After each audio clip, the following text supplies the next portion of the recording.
This is ZNS Total Sports, brought to you by Fourth Terrace Diagnostic Center.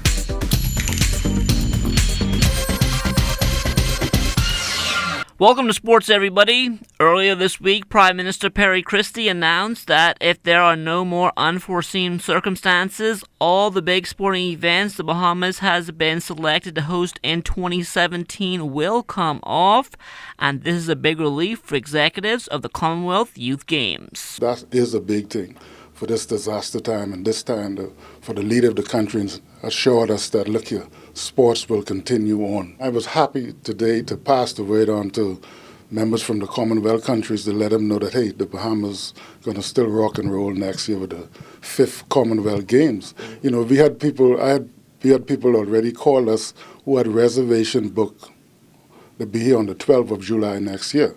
And to go back and to tell them, or could not give them a confirmed answer. Now, I was happy. You know, they want to come here before. They want to live in small hotels. They want to live, probably some go to the family island. They're asking where the boutique hotels are, where they can live before they go to the game. Family hotel, they really enjoy the games. Some, again, want to book their time for after the games so they can be here a week after. So it was great news for us. It's great relief. As for when the full blitz for the Commonwealth Youth Games will start? By the end of this month. I just spoke with the game CEO this morning, Romel Knowles, and everything is in place for that to begin. So we expected a visit from our CEO personnel next month sometime to really set the game up and to see that the Bahamas is serious, so that the Commonwealth Games Federation now can go and spread the message that the Bahamas will be ready. The upcoming Junkanoo Jam women's basketball tournament, normally held in Grand Bahama, has been relocated to Bimini due to damage caused by Hurricane Matthew. The tournament will continue as scheduled, November 24th through the 26th at the Gateway Academy Gym. Wherever there is a problem, we got to look at it as an opportunity in disguise, and we bring our other partners involved, and so we'll still go ahead with it.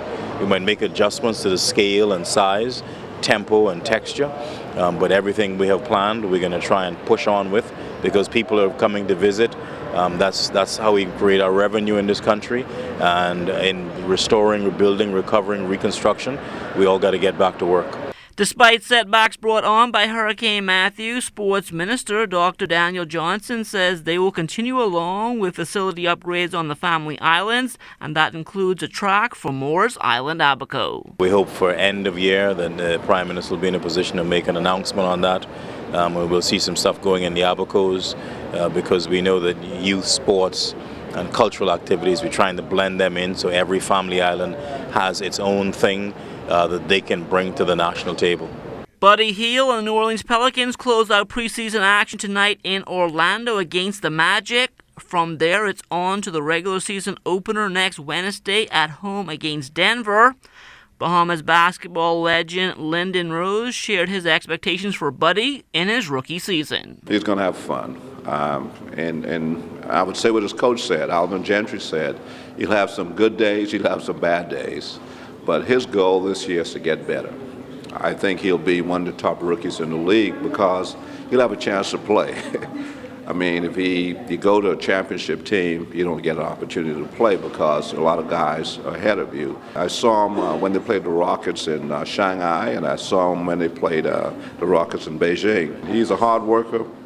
He's tougher than people realize, and he's determined, because not only did he represent him and his family and his team, he represents the whole country. It's a little pressure, but Buddy's up to the task. More than likely, the next Bahamian to be drafted into the NBA will be DeAndre Ayton in 2018. Ayton is a projected number 1 pick in that class, and it would be the 40th anniversary of when Michael Thompson went number 1 in 1978. No one even thought that would happen to Michael, because Michael didn't get the publicity that everyone else got, because we never saw Minnesota play, and they were always on probation, so they never went to the tournament. DeAndre has the talent. He has as much talent as any kid or any player we've ever had from the Bahamas, but he has a lot of pressure as well. DeAndre will be home next month competing in the Sand Between Your Toes high school basketball tournament at the Kendall Isaacs Gym. And Rose, who lives abroad, doesn't plan on missing out. That gives me another reason to come back, so I really want to see him. I've yet to see him play. And so, trust me, I want to come back for that game. Executives of the Aucklands Regatta have been lobbying for a date change for a couple of years now, and come 2017, it appears they will get their wish. The necessity to change our date from the August Monday holiday to the Easter time, we have been putting the groundwork for this. We had to get the ministry on board, get ratification from them. We have had to approach the sailing world, and then we have had to deal with the major stakeholders in this, which is the people of Aucklands, and we have had to put this idea across to them and see how they warmed up to it, and it was excellent. It was overwhelming success. Now, even though Easter is a holy period, Auckland's Regatta Commodore Delworth Gibson says they've taken that into consideration. We will not be sailing on either Good Friday or Easter Sunday. We will sail around those dates and have our activities in between. And that will do it for sports. Stay tuned to check on weather still to come.